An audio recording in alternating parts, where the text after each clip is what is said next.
For my leadership project, I've worked with one of my head tutors to develop a special training module for tutoring staff who work with English language learners from the EAP and AESL programs, or really any international immigrant student or ELL student. I'm going to turn to my partner in this project, Justice McNeely, to talk about our inspiration for the project. Hi, my name is Justice.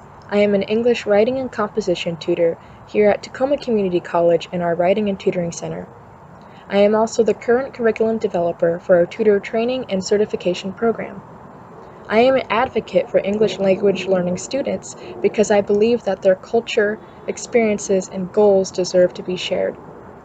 Every student has a story to share, but ELL students in particular have perspectives that many of us native English speakers may not have considered before. What I learned throughout my primary and secondary education and during some moments in college is that Americans tend to live in their own bubble sometimes. We may learn about other cultures and nationalities, but they feel so far away from our reality that we can't relate. By working with ESL and EAP students and bettering our program for ELL learners at the Writing and Tutoring Center, we may be able to pop that bubble and make a cultural exchange with the student that is meaningful for all parties involved. The most profound thing I've learned from working with ESL and EAP students is that language does not have to be a barrier to have meaningful conversations. The very first session I had as a tutor at the Writing and Tutoring Center was with a Japanese student. I was so nervous even before we began because I thought that language was going to be a barrier for me to understand my student and for my student to understand me. And all I wanted was to help this student, and I thought that I was going to be useless. But I walked away from that session feeling like I could do this happily every day for the rest of my life, because as I worked with that student and many other ESL and EAP students coming afterwards, I was coming into contact with so many beautiful cultures, experiences, perspectives, languages, all of the above.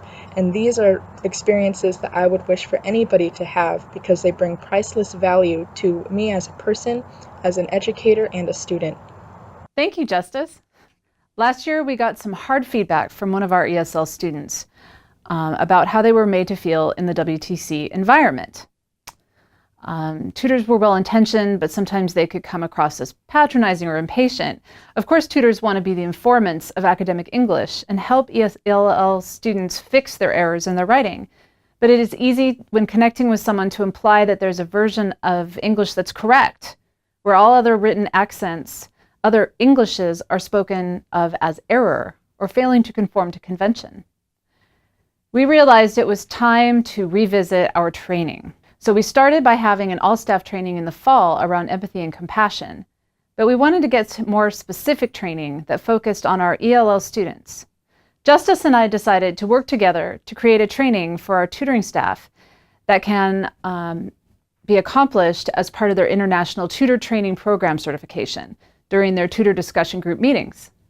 We made it into a module on Canvas, and we'd like to walk you through it. On our Canvas page, after Justice's introduction, she then treats us to an interview she had with one of our own Vietnamese students, Phuc, where he offers some information about his background and some advice to our tutors. Justice provides some guiding questions to think about while watching the interview as well.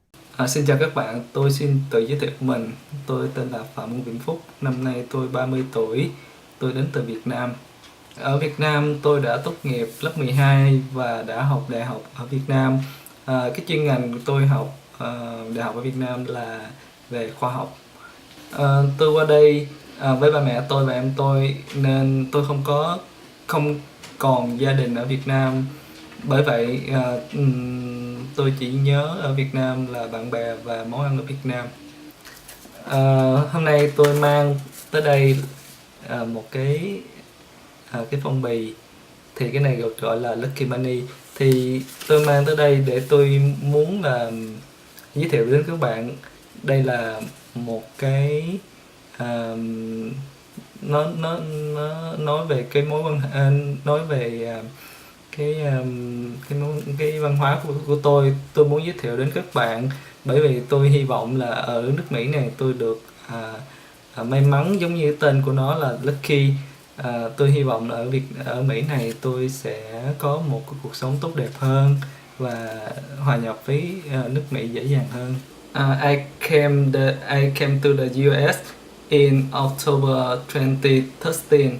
My first essay in the US because most English in Vietnam I have learned in Vietnam word grammar, so I don't have any experience in writing skill.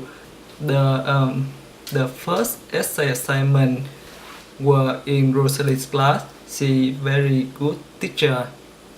She teach me how to write an essay, and I feel very excited because it is very logical.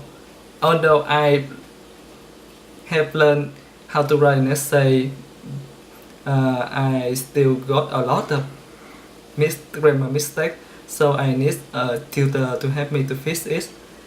And in addition, they give me some idea about my essay because I want my essay to be attractive.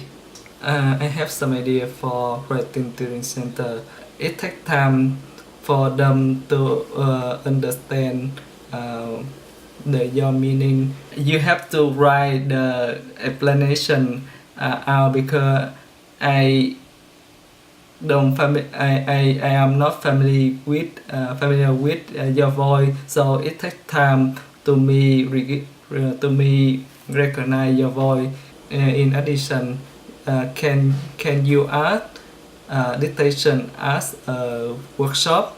Because for example, the tutor read the short sentence and the student write the sentence in their paper. It's very good because I am familiar with your voice better.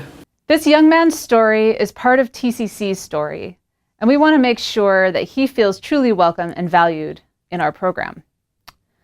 For our tutors, we also wanted to offer some theoretical foundations for the work via an academic article from a journal in our field. This article is steeped in the language of writing center and composition theory.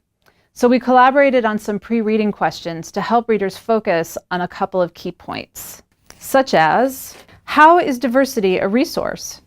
What does correctness mean or look like to you in writing? What is the pristine text, and how can it be challenged? What do you think the authors believe it is the responsibility of writing centers to rethink how we talk to ELL students? What do they mean when they say a writing center is a gatekeeper of academic literacy? Why do the authors refer to Englishes rather than English? And other questions like that. This is super heady stuff, and it is truly grappling with threshold concepts like monolinguistic and multilinguistic orientations. That's why we created a two-part training to give tutors a chance between them to let us know where they're stuck. So we asked them to reflect a little on their personal experiences, like describing a time when they approached a student or a session from a monolinguistic perspective and what made that happen for them. We also wanted them to tell us what was confusing about the article or anything up to this point. The next session is guided by an activity. We supply a real essay by an ELL student from one of my past English classes, thoroughly marked up from a traditional monolinguistic perspective. The groups will work through the comments in the margins of the text and decide if they're coming from a mono or multilinguistic perspective, then have an opportunity to talk in their small groups about how they could rephrase them so that they reflect a multilingual orientation, where the ELL writer is a collaborator and an agent in the process, and the tutor speaks in terms of rhetorical choices. Finally, we end with reflective discussion questions to carry the conversation to the next level of culture, building it into our Writing and Tutoring Center and TCC culture. How can we implement a multilingual orientation in our communication with students as educators and tutors?